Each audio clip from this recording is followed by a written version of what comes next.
Hello, my name is Joe. I'm with the Dallas Prairie Range number 505 in McKinleyville, California. And here in front of me you see this nice big beautiful pork belly.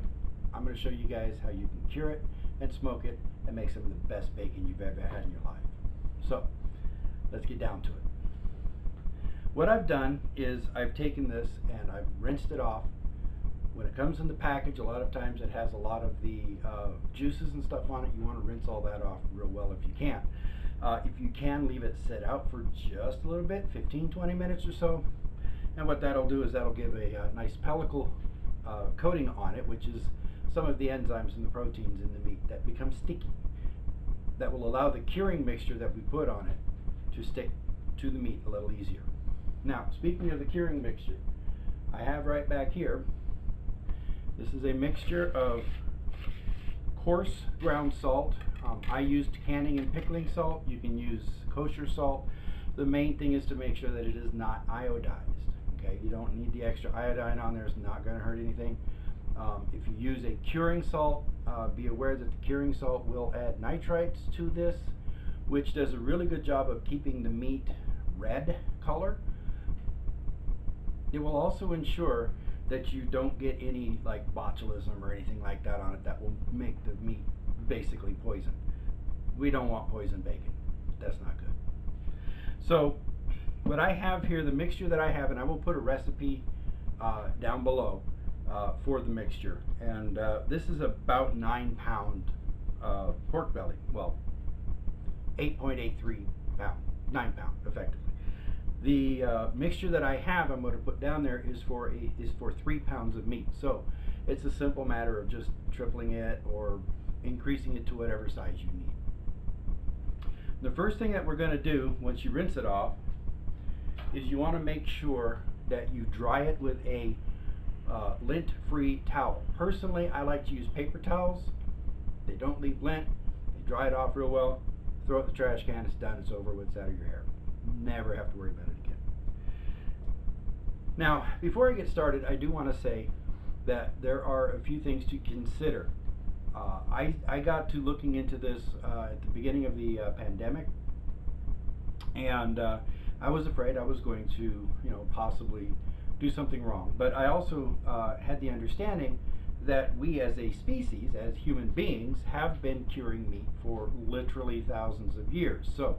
And I did some research, and basically what we would do, we would have a cold room that was generally just attached, or a lot of times not even attached to your cabin, that would just have a little bit thinner walls. Generally they would do whatever they could to make sure that it was vermin free. They would cover this with the salt and whatever they were going to use to cure it with. And then they would put it on shelves that leaned out a little bit to ensure that any liquid that comes out of it, because liquid will come out of it, to ensure that it runs off and was not part of it.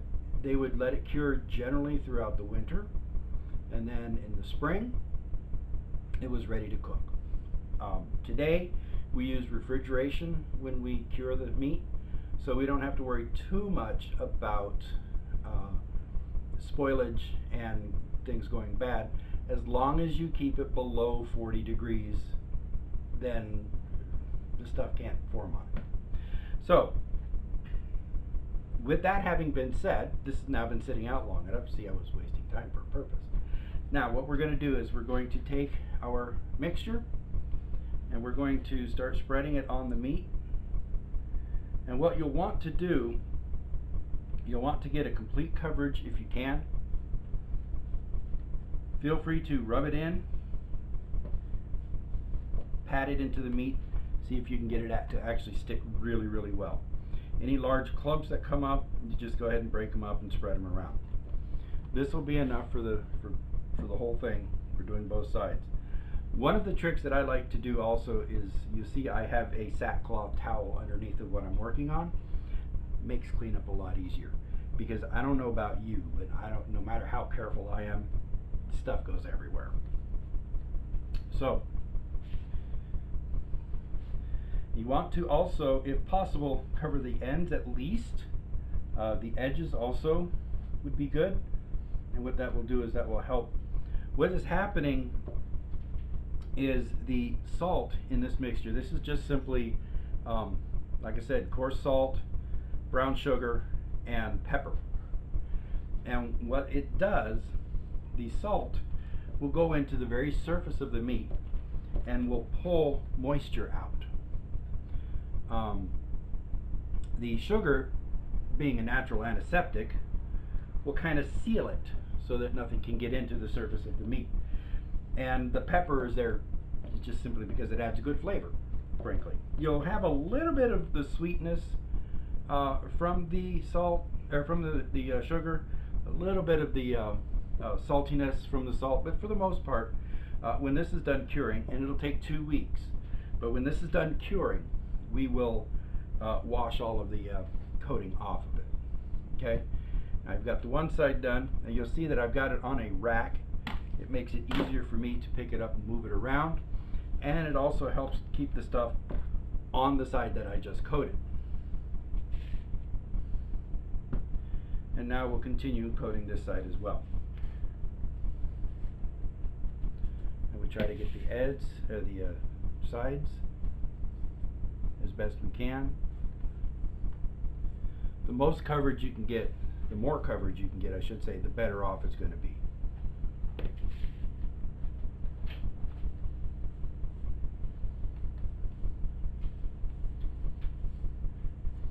Now, some people will say that you want to cut the fat cap off the other side of this. I disagree, because as far as I'm concerned, when it comes to bacon, fat is flavor. A lot of it's going to render down, and I'm gonna end up losing maybe as much as a third of the weight of this. So this 9 pound will end up probably being 6-7 pounds, somewhere around that, of bacon that I get out of it. If you have any extra left over, then feel free to cover any spots that you missed, or any light spots. Make sure the edges are done. Make sure the ends are done as well. And I'll turn it back over. And you see, there's going to be some that come off. There's no way you can help that. But just do the best you can do. Get as much covered as you can.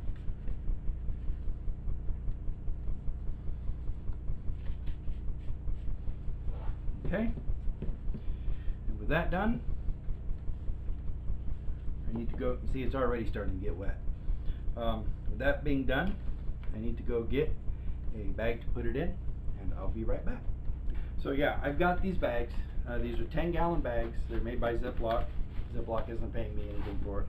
I picked these up at my local Ace Hardware store in their canning department. And these bags are large enough to be able to put one of these pork bellies in easily and allow it to sit in the fridge.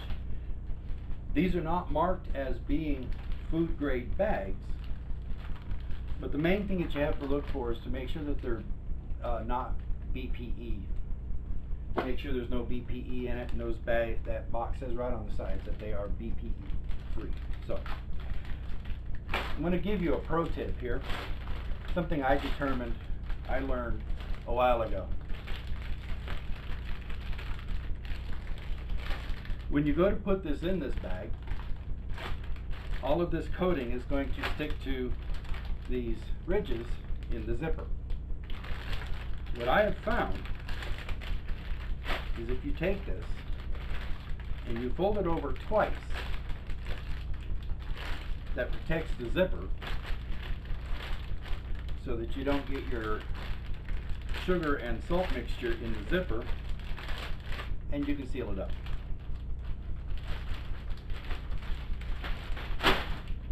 Once you got that done, it's a not so simple matter of getting the pork belly actually in the bag, nice and flat.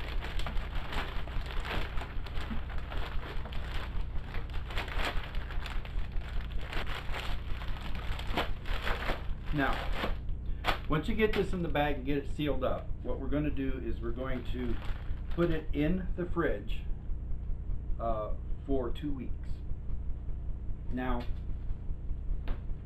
we're going to put it in there for 2 weeks. The process that I use takes 10 days, 10 to 14 days to cure.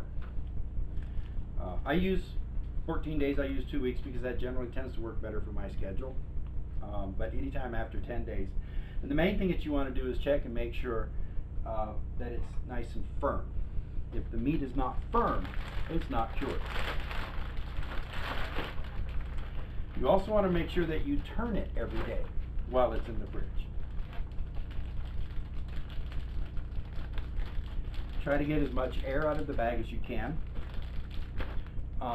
If you have a large vacuum sealer, it probably work really well. I don't, so I use these bags. Nice thing also about these bags is you see they have a section on there where you can write on it. What I'm going to do is I'm going to write the date on there so that I'll know when the 14 days is up. And basically that's it. This is now ready to go into the fridge. It's ready to start the curing process. And I'm going to do that. And like I said, I'll turn it every day. And we'll be back in 2 weeks to show you how to complete the process. Thanks for watching, and we'll see you then. Bye-bye now. Okay, well, welcome back to the second half of the bacon curing video. You can see I've pulled the bacon out of the refrigerator. And it's actually a few days longer than the 14 days. I don't know that it really is going to matter that much. I personally let it sit for about 5 days longer. There's no real benefit leaving it any longer than that.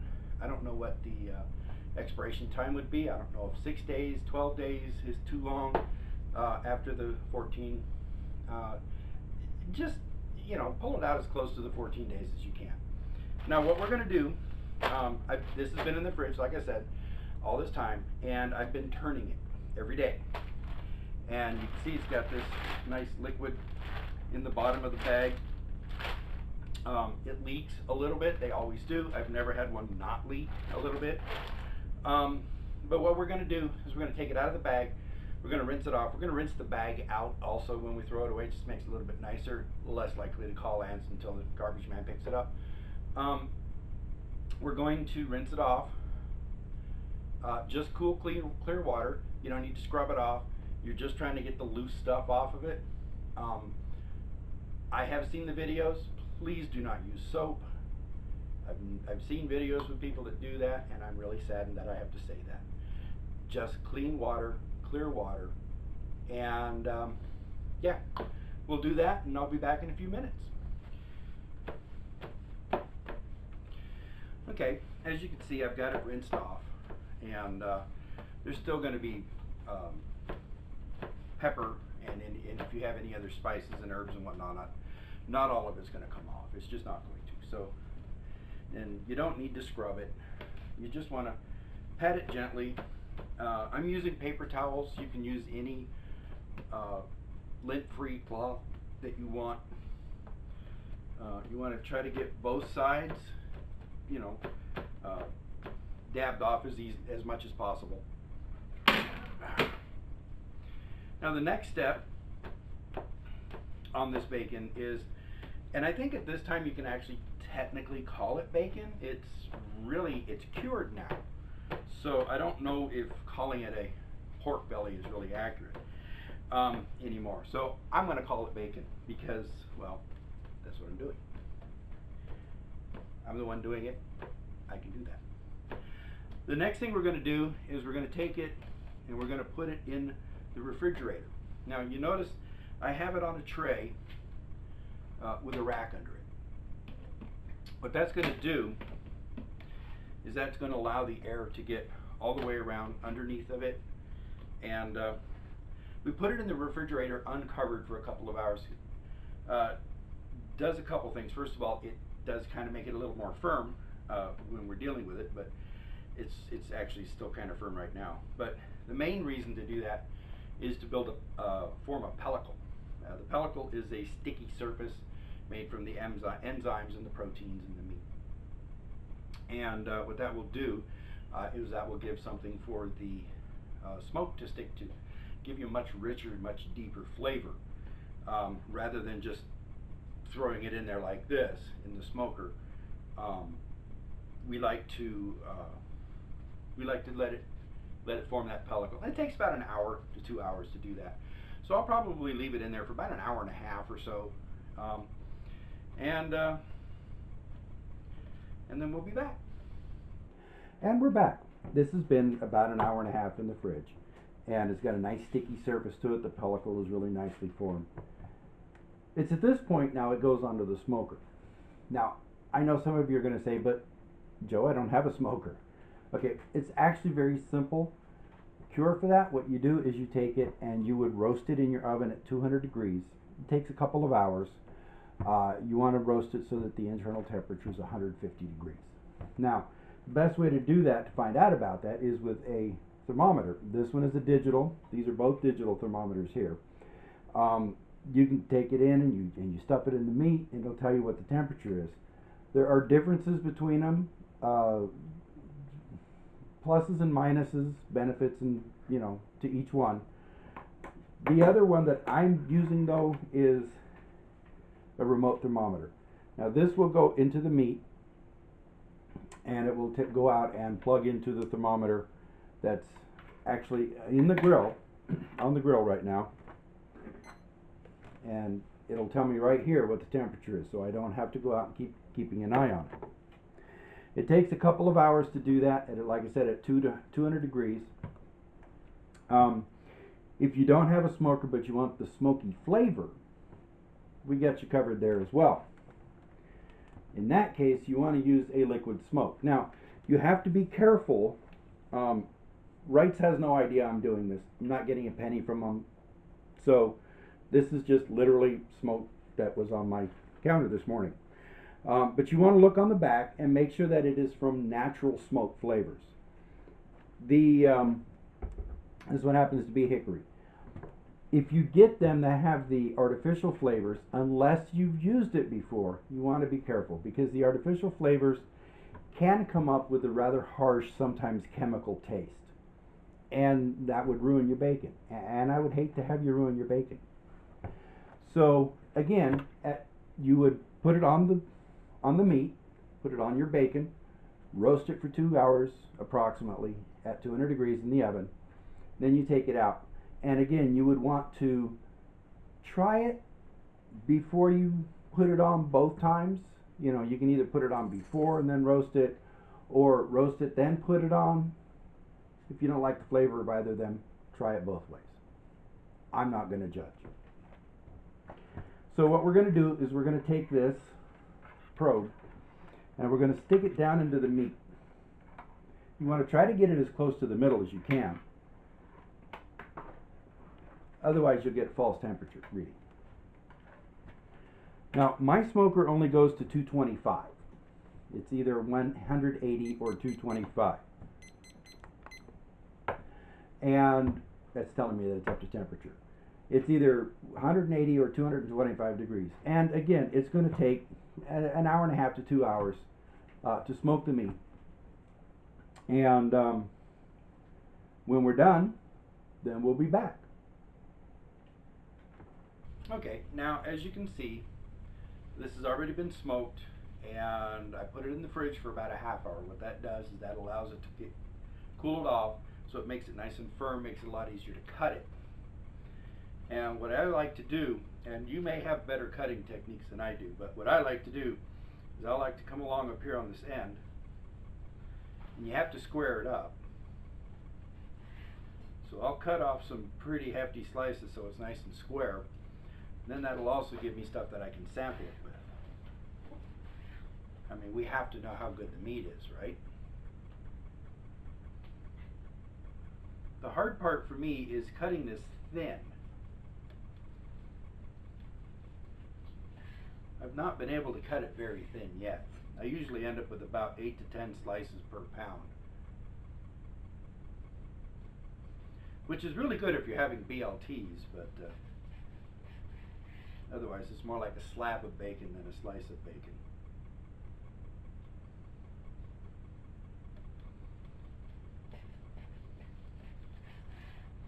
basically that's it.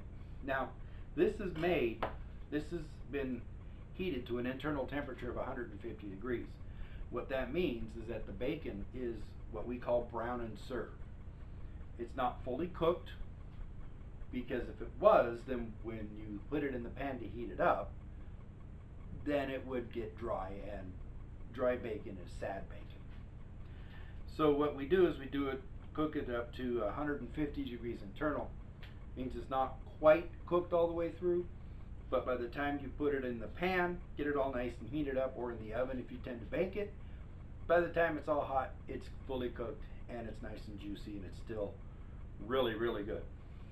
The most important thing to remember when you're cutting it is you have to know which direction the grain is going. In the meat, I happen to know it's running this way, so that you cut across it. Otherwise, you'll end up with some pretty stringy bacon. But as you can see, it's not difficult to make your own bacon.